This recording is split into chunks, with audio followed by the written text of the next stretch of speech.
Terima kasih atas kesempatan yang diberikan. Saat ini saya mau melaporkan progres laporan penelitian hibah di tahun 2002 ini. Yang dimana judul penelitian ini adalah faktor-faktor yang mempengaruhi efektivitas alat penggunaan kinerja untuk mengendalikan kinerja manajerial. Adapun eh, latar belakang penelitian ini adalah dari framework yang disusun seperti ini, bahwa sistem pengendalian manajemen itu diperlukan untuk mengendalikan kinerja manajerial yang biasanya lebih populer dengan istilah plan, do, check, action. Gitu, nah, seperti itu. Nah, sistem pengendalian manajemen ini dalam mengendalikan kinerja manajerial memerlukan alat pengukuran kinerja seperti badan scorecard, Malcolm Baldrige, OKR, TQM, Kaizen, dan ISO, dan apapun alat-alat yang lain. Nah, semua alat ukur kinerja dari yang digunakan oleh perusahaan, apapun yang digunakan oleh perusahaan, itu merupakan bagian dari SPM, Sistem Penilaian Manajemen, dan di mana alat pengukuran kinerja ini akan mampu untuk memantau kinerja manajerial dilihat dari kinerja organisasi tersebut. Nah, jadi alat-alat pengukuran kinerja ini menghasilkan realisasi kinerja organisasi, baik kinerja keuangan maupun non-keuangan. Nah, hasil dari kinerja ini yang nanti akan digunakan oleh manajemen kinerja untuk memberikan umpan balik sehingga kinerja manajerial bisa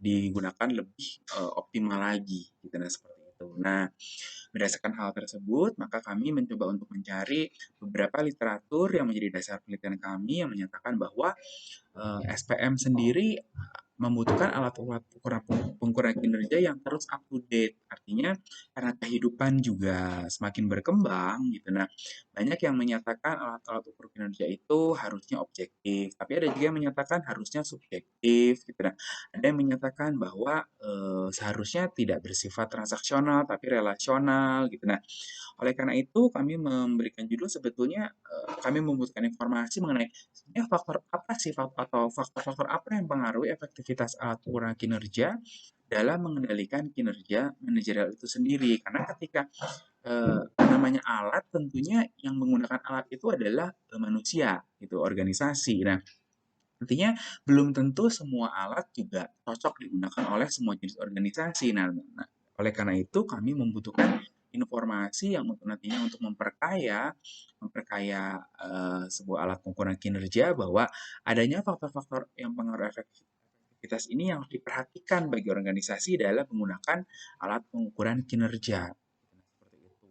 Nah, ini identifikasi masalah kami. Yang kami butuhkan adalah penurunan penurunan strategi korporat sampai menjadi operasional. Nah, kinerja manajerial itu nantinya akan menjadi wujud operasional dari strategi korporat perusahaan. Nah, sehingga penurunan strategi korporat ke tingkat operasional itu menjadi hal yang esensial gitu bagi alat pengukuran kinerja. Nah, itu menjadi dua identifikasi masalah kami. Dan kemudian di yang nomor tiga adalah kami membutuhkan informasi lebih lanjut bagaimana operasionalisasi strategi tersebut hidup atau ada di dalam alat pengendalian kinerja manajerial. Nah, penelitian ini menggunakan metode kualitatif dengan paradigma interpretivis yang berusaha untuk mengungkapkan sebuah fenomena yang terjadi di lapangan untuk membangun teori.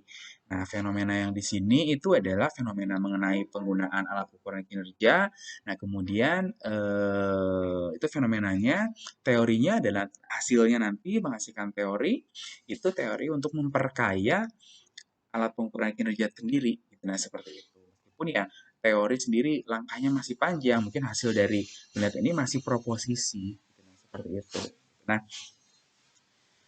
di dalam metode penelitian kualitatif, di sini kami menggunakan metode pengumpulan data wawancara. Nah, wawancaranya dilakukan terhadap tiga divisi utama. Di sini divisi utamanya adalah manajemen strategis yang benar-benar menjadi motor alat pengendalian kinerja. Gitu. Nah, kategori-kategori ini adalah ungkapan yang dinyatakan oleh setiap divisi. Nah, di mana melalui penelitian dengan metode interpretivis ini, kami peneliti hanya memberikan topik, kemudian semua informasi mengenai di lapangan dinyatakan sepenuhnya oleh informan. Gitu. Nah, ini ada kategori adalah informasi yang dinyatakan. Gitu. Nah, kemudian yang informasi tersebut tentunya berupa kalimat-kalimat yang kami sederhanakan menjadi kategori. Nah, di sini kami berikan kode. Nah, kode itu adalah untuk menyatakan jika ada sebuah kategori yang dinyatakan oleh satu divisi atau satu informan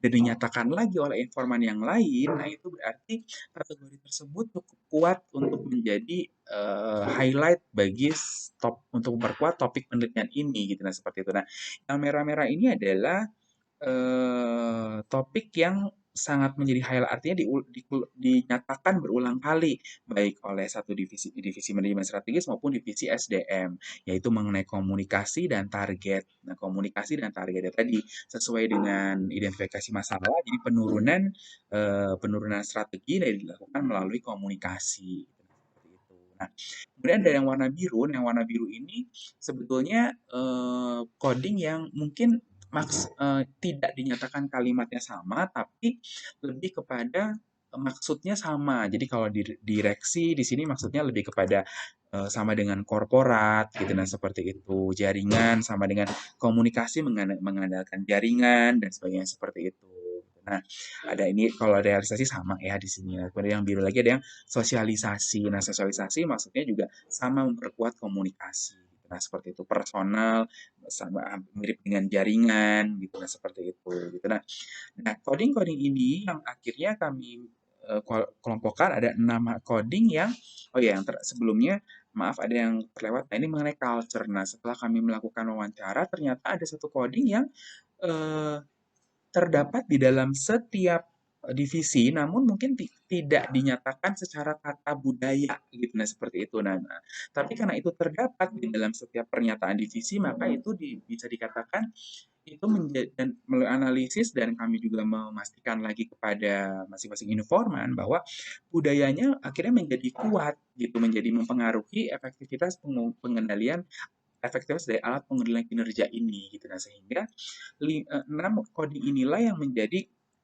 highlight kami yang temuan, Mbak. Nah, dari 6 coding ini, menurut teori dari sistem pengendalian manajemen, 6 hal ini itu merupakan contoh dari pengendalian informal. Nah, artinya sesuai dengan yang telah dinyatakan gitu bahwa yang hambatan yang terjadi di perusahaan ini itu adalah komunikasi dan sosialisasi itu tidak berjalan baik gitu. Nah, tidak berjalan secara formal. Jadi atasan kalau menggunakan wewenangnya secara formal itu malah tidak baik, tidak berjalan dengan baik, tidak diserap dengan baik oleh bawahan. Nah, sehingga yang dibutuhkan adalah personal, komunikasi kedekatan personal gitu. Nah, seperti itu.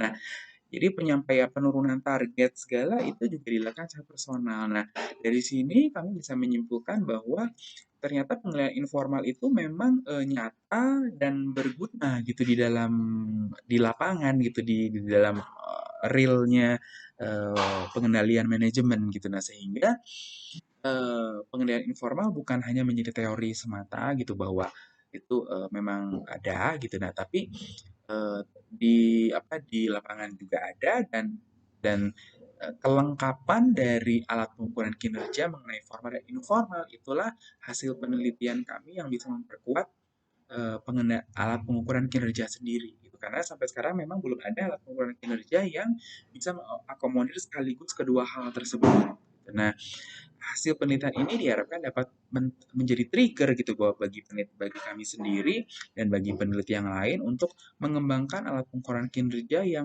mengkombinasikan dua hal tadi, baik pengendalian formal maupun pengendalian informal gitu. Karena ternyata keduanya saling melengkapi satu sama lain. Nah, seperti itu. Nah, sekali lagi hasil penelitian ini masih bersifat proposisi gitu. Nah, dan untuk bisa menjadi teori masih menjadi langkah yang sangat panjang.